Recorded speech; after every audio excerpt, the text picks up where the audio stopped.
형의 부부가 돌아가셨습니다. 돌아가신 원인을 세상에 말하기는 부끄럽지만 형의 불륜으로 인한 치정사건으로 분노한 형수가 불륜 현장을 쳐들어가 다투던 중에 극단적인 선택을 저지르고 말았습니다.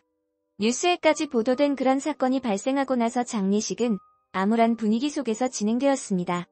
슬픈 감정보다는 방문한 친척들의 표정 속에선 민폐라는 감정을 읽을 수 있었습니다. 부모님 역시 자식을 잃은 슬픔보다 조문객들에게 미안한 감정을 가지고 있어 보였습니다. 그런 장례식장에서 누구보다 슬프고 힘든 시간을 보내고 있던 건 홀로 남겨진 아들 용우였습니다. 용우는 10살의 나이로 하루아침에 부모를 잃은 슬픔도 감당하기 힘든데 주위의 싸늘한 시선까지도 어린 용우를 힘들게 했습니다. 이 일로 인한 가장 큰 피해자는 바로 어린 용우였습니다. 장례식 중간에 용우와 나눈 대화 중에 어차피 원래부터 필요 없는 인간이니까요. 그 말이 아직도 제 기억에 생생히 남아있습니다. 형 부부는 재산이 있던 것도 아니고 남겨진 거라곤 대출금을 끼고 있는 아파트 하나뿐 생활이 넉넉하지 않던 형 부부에겐 생명보험을 들어놓을 여유조차 없었습니다. 게다가 우리 집도 금전적인 여유도 없었고 장애까지 있으신 아버지는 두 분이 먹고 살기도 빠듯했습니다. 아버지는 손주인 용우를 시설에 보내자고 했습니다. 비록 생전에 먹고 살기 바빴던 그리고 다른 지역에 살고 있어서 그랬는지 무엇보다 나이 차이 많이 나는 형네와는 왕래가 별로 없었지만 전 혈연 관계인 조카를 시설에 보낼 수는 없었습니다. 아버지 제가 용우를 책임질게요. 무슨 소리야 너가 저 아이를 어떻게 키운다고? 너 이제 겨우 21살이야. 너 앞가림도 제대로 못하면서 어떻게 아이를 돌본다는 거니? 너무들 하시네요. 용우의 기분을 한 번이라도 생각해보셨어요? 어른들의 문제로 일어난 일도 충격적인데 그런 어른들 마음대로 자기를 시설에 보낸다고 하는 게 말이 되냐고요? 혈육이고 가족인 우리가 책임져야 한다고요? 한순간의 동정으로 네 인생까지 망칠 셈이야. 결국 아버지와의 싸움으로 번진 끝에 전 용우를 데려가기로 했습니다. 대신 그 어떤 도움도 줄 수 없다는 부모님에게 그럴 일은 없을 거라고 선언했습니다. 그렇게 장례가 끝나고 용우는 제가 사는 곳으로 이사를 했습니다. 장례식 이후로 부쩍 말수가 적어진 용우는 가지고 온 짐을 풀지도 않고 멍하니 앉아 있었습니다. 용우야 이제부턴 우리 둘이 잘 지내보자. 저는 아무런 도움도 안 되는 존재인데. 장례 때 사람들이 한 말 너무 신경 쓰지 마.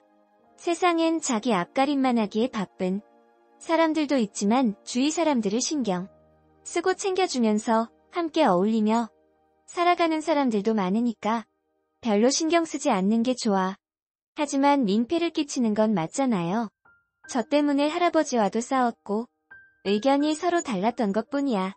너도 학교에서 너랑 다른 생각을 가지고 있는 친구 있을 거 아냐? 그렇게 생각면 돼. 하지만 삼촌도 성인이잖아요. 전 더 이상 필요 없어. 라는 소리 듣기 싫고 부모도 필요 없어요. 확실히 말해두는데 나 아직 21살이야. 너랑 11살 차이뿐이야 나. 나한테 부모라고 느끼면 곤란하다고. 아직 그럴 능력도 나이도 아니니까. 그냥 친구랑 같이 산다고 생각해. 아직 우리에게 힘들거나 어려운 일이 생긴 게 아니잖아.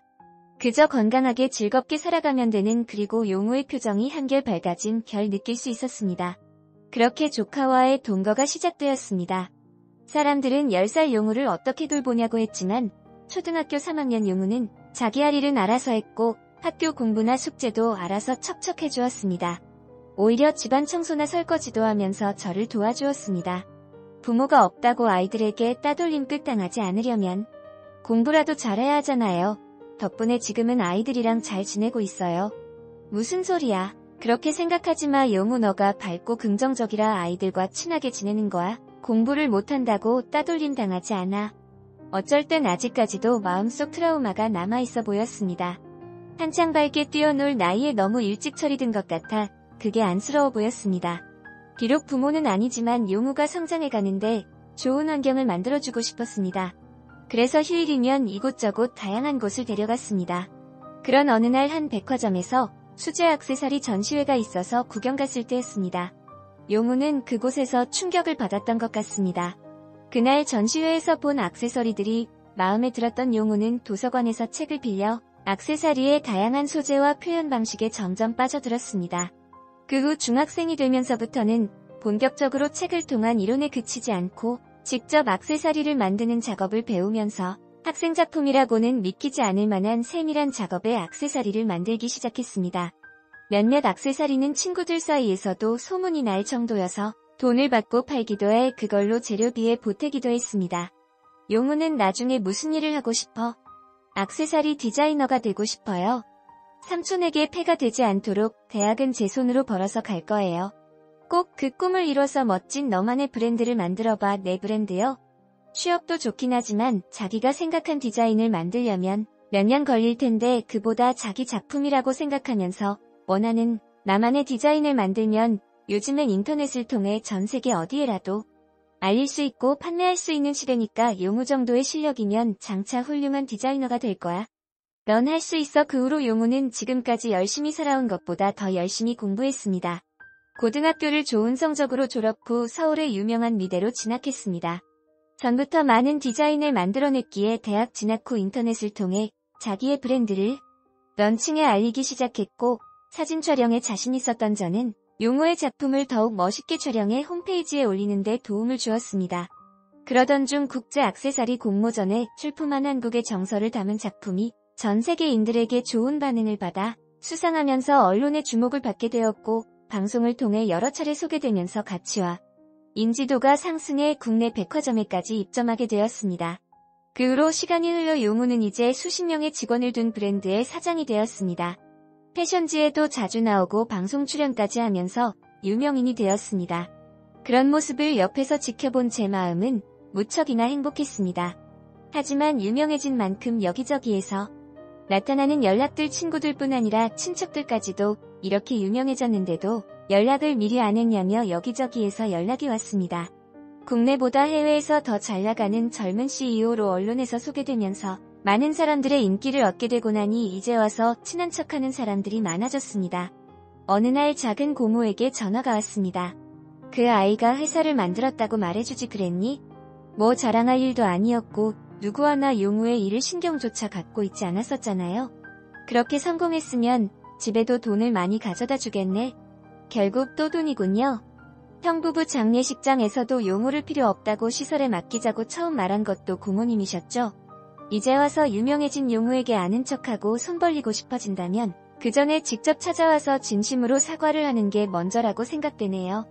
그럴 용기도 마음도 없다면 앞으론 이런 전화 다시는 하지 마세요. 결국 그 후로도 한 1년간은 사돈의 8촌까지 돈과 인기에 숟가락 좀 얹어보려고 하는 인간들의 연락이 이어졌습니다. 하나같이 모두들 그날의 장례식장에서 나몰라라 했던 사람들이었습니다. 디자이너 용우의 성공을 옆에서 지켜봐주면서 누구보다 기뻤습니다. 그런 저에게도 운명적인 사랑이 찾아왔니다. 회사에서 오랜 시간 함께 보면서 친해진 자상한 성격의 유나 씨를 처음으로 용우에게 소개시켜 주었습니다. 오래전부터 용우는 많은 시련 속에서 그리고 환경 속에서 사람의 감정을 읽는 데 능했습니다. 그날 유나 씨와 저녁 식사를 하고 돌아오는 길에 용우는 유나 씨 삼촌을 많이 사랑하는 것 같아요. 그 마음이 전해지는 것 같아요. 저라면 유나 씨 놓치지 않게 꽉 잡을 거예요. 그 후 전 유나 씨와 결혼을 하게 되었습니다. 결혼식장에서 직장 후배들의 축가가 끝나고 용우가 단상으로 올라오는 것이었습니다. 의아해하는 저와는 달리 용우는 편안한 표정으로 마이크를 잡고는 안녕하세요. 용우입니다. 오늘은 제가 꼭 하고 싶은 이야기가 있습니다. 용우는 지금까지 저와의 생활들, 지금의 행복한 이야기들을 말했습니다. 물론 그 이야기 속엔 처음 용우와 제가 만나게 되었던 장례식장에서의 이야기도 들어있었습니다. 제가 회사를 설립하게 되고 그로 인해 친척과 주위 분들이 찾아왔을 때도 삼촌은 저를 아버지처럼 항상 지켜주셨습니다. 삼촌은 저의 아버지이자 형이자 친구가 되어주었습니다. 그런 삼촌이라면 분명 유나 씨도 행복하게 해줄 거예요. 저도 행복하게 보살펴주신 것처럼 삼촌은 저의 영웅이에요. 두 분의 결혼을 진심으로 축복합니다.